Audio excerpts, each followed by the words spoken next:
Okay, in this video, we will study about the magnetic dipole moment of a revolving electron. So this is a very interesting article for you to go through this article. So we will start with our existing knowledge, but we have done from the previous video that Ampere suggests that Ampere, sorry,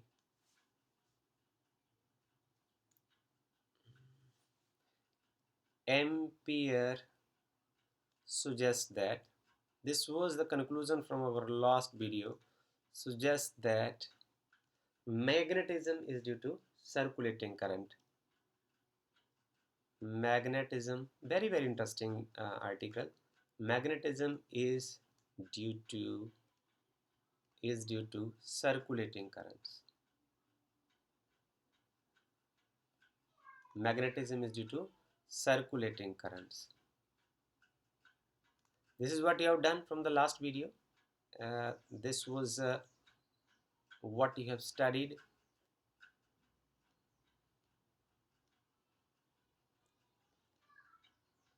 This was North Pole and this was South Pole. Okay, and then current is flowing through this coil. And then magnetic field was in this direction. Then this magnetic dipole moment, because of this, was in the downward direction. From here onward, Ampere has given the idea that circulating current will produce the magnetic dipole movement. Magnetic dipole movement का सीधा ही मतलब ये है, magnetic dipole movement का मतलब ही magnetism है. अब देखिए कि एक मैग्नेट बन जाएगा. सो मैग्नेट में क्या हो जाएगा, ये एक मैग्नेट क्रिएट करेगा.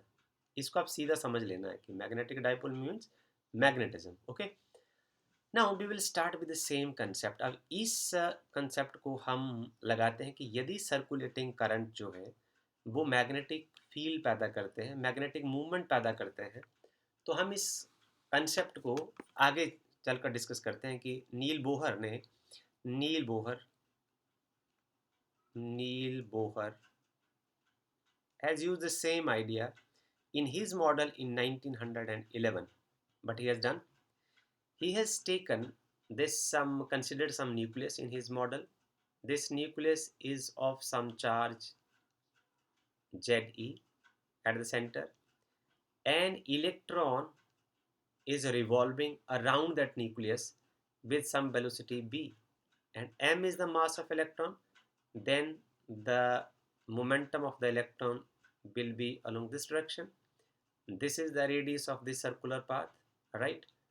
Now as the electron is moving along this directions, then the current will be along this direction, right?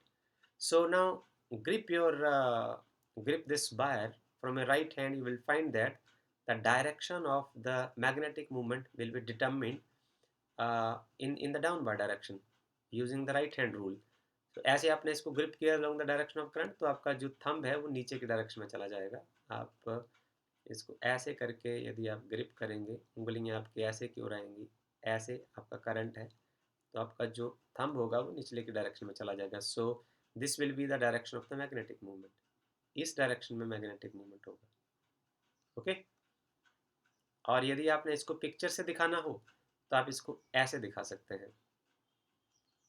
This will be in downward direction.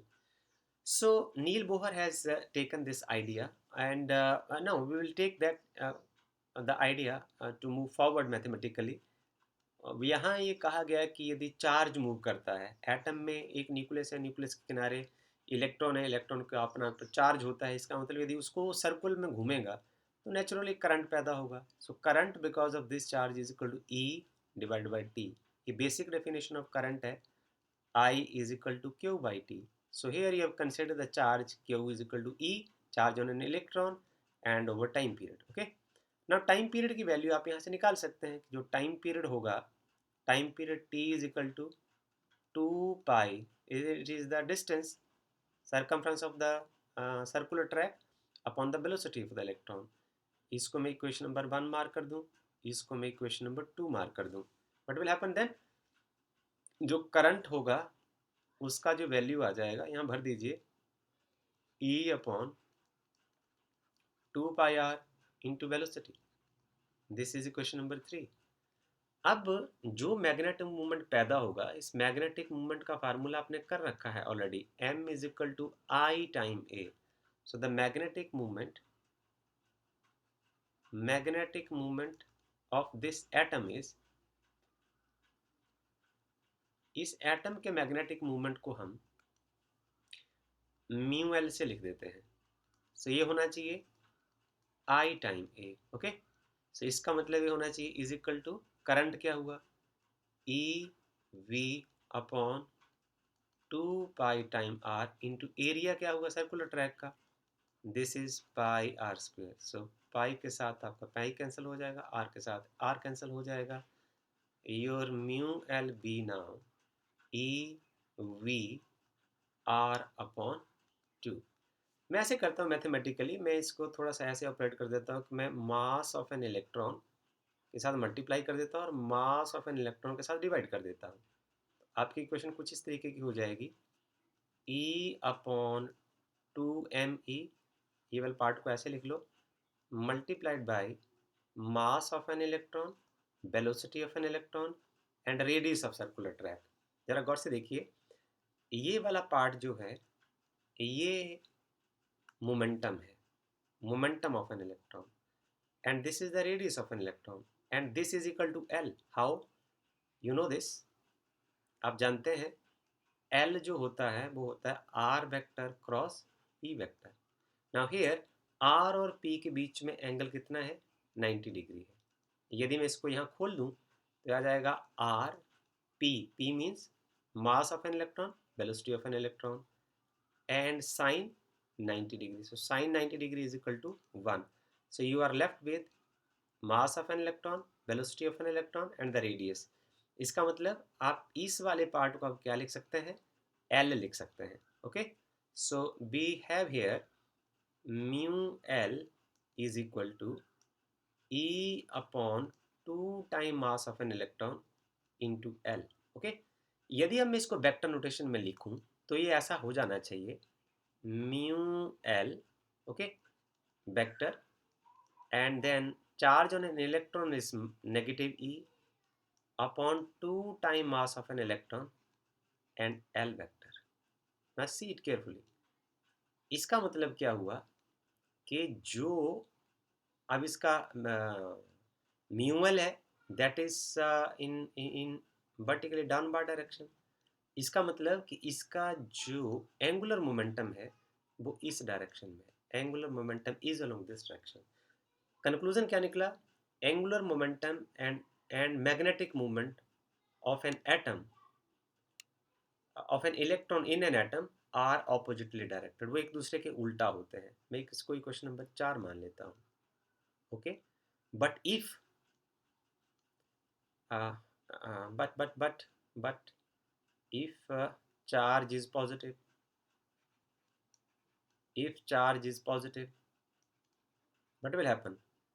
तो आपका ये एक्सप्रेशन कैसा हो जाएगा, mu L is equal to E upon 2 time mass of this positive charge and L. Equation number 5, इसमें क्या होगा, both both in this case both mu L and L will be in the same direction.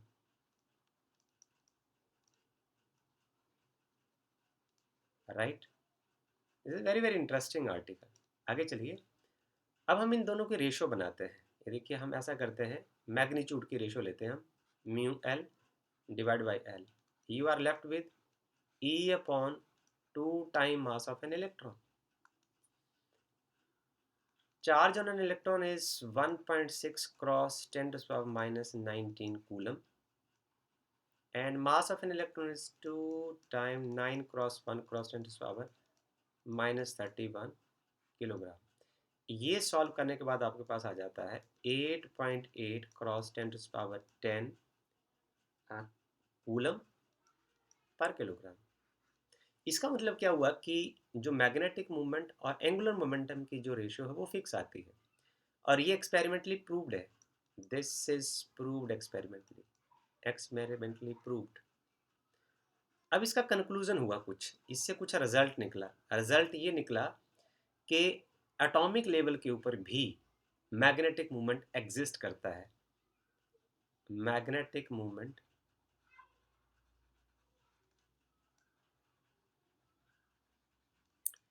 Exist at atomic level. Atomic level के ऊपर भी magnetic movement exist करता है। और ये किसको समर्थन मिलता है? आपको, आपने यदि पिछले वीडियो को ध्यान से देखा होगा तो एम्पियर ने सुजेशन दिया था कि जहां कहीं भी सर्कुलेटिंग करंट होंगे, देखिए करंट क्या होता है? Flow of charge. अब यदि ये पॉजिटिव न्यूक्लियस है और इसके किनारे इलेक्ट्रॉन है जिसके ऊपर चार्ज होता है, वो सर्कुलेट हो रहा है, इसका मतलब ये भी क्या करता है? मैग्नेटिक मूवमेंट पैदा करता है। मैग्नेटिक मूवमेंट का मैंने आपको पहले कहा कि मैग्नेटिक मूवमेंट पैदा होने का मतलब ही है कि उसमें मैग्नेटिक फील्ड है, मैग्नेटिज्म है।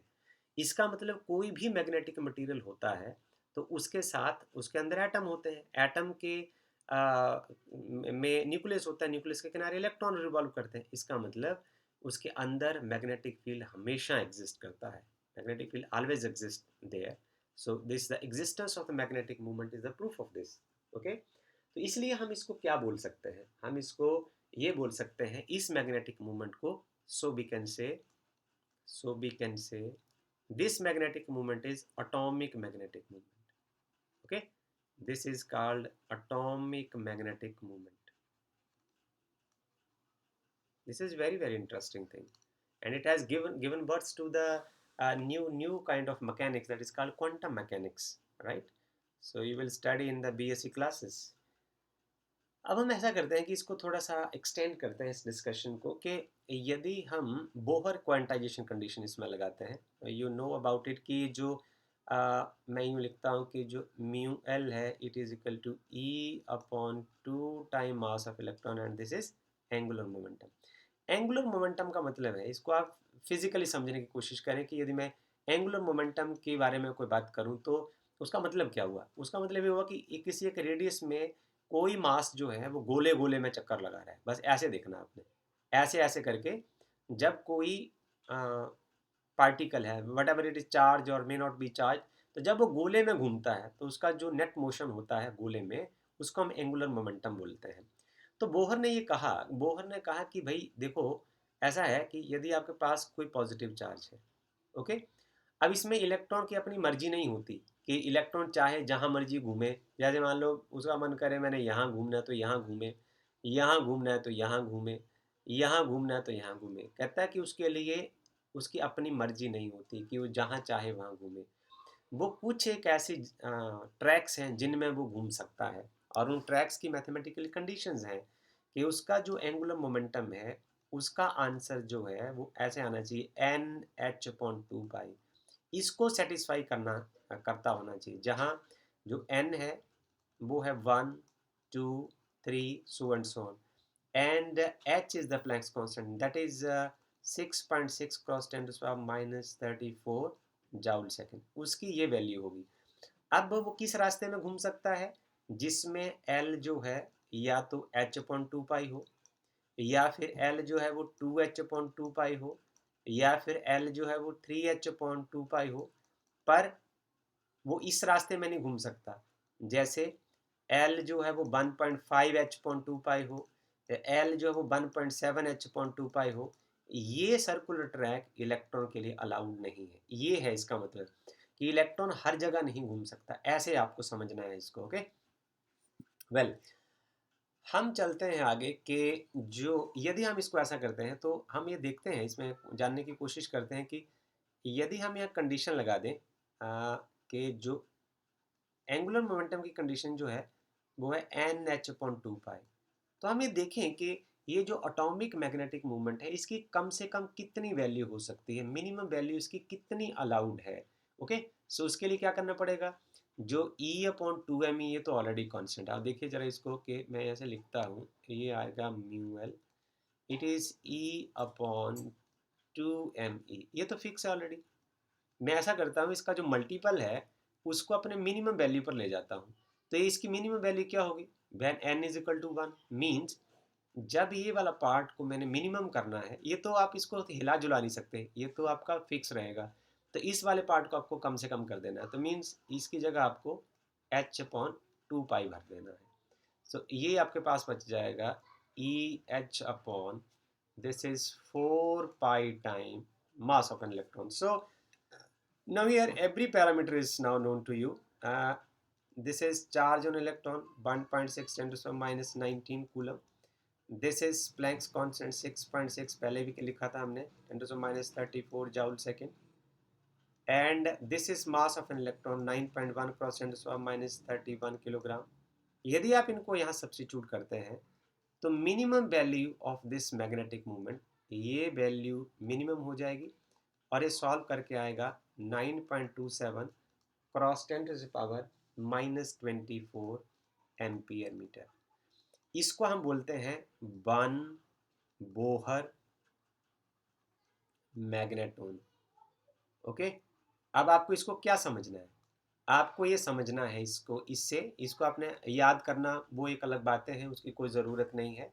आपको ये समझना है कि जो smallest unit of magnetic movement है वो 9.27 cross 10 to the minus 24 ampere metre होता है. इससे छोटा नहीं हो सकता. यदि एक इलेक्ट्रॉन अपने पहले ऑर्बिट में चक्कर लगाता है तो उसका जो जितना वो मैग्नेटिक मूवमेंट पैदा करेगा वो वैल्यू है वन बोहर मैग्नेटोन. ओके, सो इतना आपको याद रखना है. इस इंफॉर्मेशन से हमें ये पता चलता है. Okay, the definition of one Bohr magneton, इसका smallest unit is elementary unit of this. Okay, so now conclusion इससे क्या होते हैं, जो इसकी लर्निंग आउटकम है वो उसको मैं यहाँ लिखना चाहूँगा कि इसकी जो लर्निंग आउटकम ऑफ इस आर्टिकल की क्या है. हमने सीखा क्या क्या इससे, लर्निंग आउटकम इसकी हमारे पास क्या हुई. हमने ये देखा कि जो सर्कुलेटिंग करंट है, हमने पहले लूप वाला आर्टिकल इससे पहले किया था, तो सर्कुलेटिंग करंट जो है वो मैग्नेटिक मूवमेंट पैदा करते हैं, मींस वो एक मैग्नेटिज्म जनरेट करते हैं. तो हमने यहाँ क्या देखा, ए charge in uniform circular motion have magnetic movement associated with it. A charge in uniform circular motion, जैसे आपने एटम में देखा, जैसे इलेक्ट्रॉन पॉजिटिव न्यूक्लियस के किनारे घूमता रहता है, charge in uniform circular motion, right, associated have an associated magnetic movement. A charge in uniform circular motion has magnetic movement associated with it. Magnetic movement associated with it. ये conclusion हो गया कि जब भी कभी चार्ज एक circular uniform circular motion करेगा तो मैग्नेटिक मूवमेंट अवश्य जनरेट हो जाएगा, sure to be generated, right. दूसरी बात हमने ये देखी कि इसमें ये जो एटॉमिक मैग्नेटिक मूवमेंट है इसको हम अब ऐसे कह देंगे, इसका एक नया नाम रख देंगे, या इसको हम बोल सकते हैं orbital magnetic movement. This leads to orbital magnetic movement. क्यों? क्योंकि इलेक्ट्रॉन अपने ऑर्बिटल्स में घूमता है. Okay, and its value is given by this expression. इससे आप इसकी वैल्यू निकाल सकते हैं, right. So then there is equation number 3, sorry not equation number 3, this is the point number 3. एक इसमें आगे समझने वाली बात है कि जैसे इलेक्ट्रॉन यदि सर्कुलर ट्रैक में घूमता है तो उसमें ऑर्बिटल मैग्नेटिक मूवमेंट तो होता है, पर इसके साथ एक उसका पैरामीटर होता है, this is called intrinsic magnetic movement. Electron also has intrinsic magnetic movement. Intrinsic magnetic movement, and this intrinsic magnetic movement is just equal to the orbital magnetic movement. ये दोनों एक दूसरे के बराबर होते हैं. अब जो इलेक्ट्रॉन है, जैसे इलेक्ट्रॉन जो है स्पिन करता है, बट ये इतना स्मॉल एलिमेंट्री पार्टिकल है कि इसके लिए स्पिन करने के लिए एक्सिस नहीं होती. It is so small. Electron is an elementary particle and does not have an axis to spin around like a top of our earth. Earth की तरह इसके पास एक स्पिनिंग एक्सिस नहीं होती है, पर फिर भी इसके पास इंट्रिंसिक मैग्नेटिक मूवमेंट होता है. ओके, और जब हम माइक्रोस्कोपिक रूट्स ऑफ मैग्नेटिज्म, हम आयरन के बारे में पढ़ते हैं या अदर मैग्नेटिक मटेरियल्स के बारे में पढ़ते हैं, तो तब हमें इंट्रिंसिक मैग्नेटिक का मूवमेंट की जो प्रॉपर्टी है इसको हम समझ पाते हैं. So when you will study the physics at some other level, then you will came to know about the intrinsic magnetic moment of an electron. So uh, this is what we have studied about the magnetic dipole moment of a revolving electron. I'm just closing this video with the hope that you have enjoyed as well as understood this article fully well. And if something is left for you to understand this, please go through NCERT book once again and then drive this expression at your own to understand it fully well. Thank you so much.